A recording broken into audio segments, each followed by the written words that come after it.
बहू रानी, अपनी मम्मी जी को फ़ोन पर बता देना कि हमारे परिवार में पहला बच्चा होने पर सारी ननदों के लिए साड़ी के साथ साथ हीरे के नहीं तो सोने की अंगूठी तो अवश्य ही आती है। वैसे तो तुम्हारे बड़े ताऊजी की बड़ी बहू के घर से तो सबके लिए कंगन आए थे। मंजली ताई जी ने कहा, अब ननद एक होती तो मम्मी जी से कह भी देती, लेकिन ताऊ चाचा की मिलाकर 5 ननदें। मेरे परिवार में अकेले पापा कमाने वाले, अनेक खर्च। किसी तरह शादी की। भाई इंजीनियरिंग कर रहा है। मुझे पता होता कि बच्चा होने पर भी मायके वालों को ही नोचा जाएगा तो बच्चा ही ना पैदा करती। मैं मन ही मन बिलख पड़ी। मैंने अपने हीरे की अंगूठी सासू माँ को देकर कहा, मम्मी जी, जो गहने आपके पास हैं मेरे, सबके बदले में अपने परिवार की लड़की औरतों के लिए जो आप देना चाहती हो ले आइए, पर प्लीज़ मेरे मम्मी पापा से छूचक के नाम पर गहने मांगने के लिए मत कहना।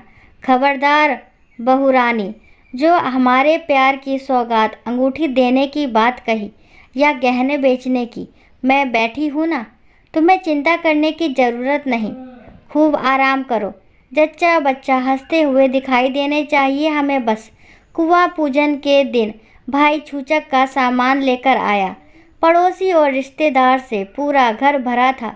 भाई नवजात शिशु को देखकर निहाल हो रहा था, लेकिन मुझे यही चिंता सता रही थी कि अब पूरा खानदान इकट्ठा होगा और यही पूछेगा कि छूचक में क्या आया। सासू माँ मुझे स्टोर रूम में ले गई और मुझे पीले रंग की बनारसी साड़ी पहनने के लिए देते हुए कहा, मम्मी जी लेकर आई हैं, खूब खिलेगी तुम पर। ये साड़ियाँ नंदों के लिए है। फिर उन्होंने दिखाने के लिए सामान रखना शुरू किया तो मेरी आँख ही चौंधिया गई।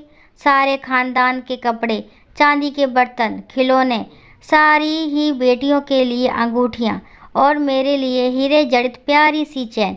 सासू माँ चहकती हुई सबको दिखा रही थी। उत्सव के बाद मैंने भाई से कहा, ये सब कैसे? बहन, मैं तो एक सूटकेस लाया हूँ, बस जो भी सामान है बस उसी में है। वह आंटी जी को दिया है। ना उन्होंने मुझसे पूछा कि क्या लाया है और ना ही मैंने बताया। तभी सासू माँ ने दुलारते हुए कहा, बिटिया कुटुंब से लिया है तो देना ही पड़ता है। मैंने वह सामान भी इसके बीच में सजा दिया है। उन्होंने बहुत ही बढ़िया दिया है, लेकिन ये कुटुंब इतना बड़ा है कि कोई कितना देगा। मैं अपने हिसाब से खरीद लाई हूँ। और लाड़ो, जितना ये मेरा घर परिवार है उससे अधिक अब तुम्हारा है। तुम्हें जहाँ भी जो भी लेना देना करना हो तो इस मम्मी जी को इशारा भर कर देना। तुम्हारे भाई और तुम्हारी बुआ के लड़के के लिए भी गरम सूट खरीद कर लाई हूँ।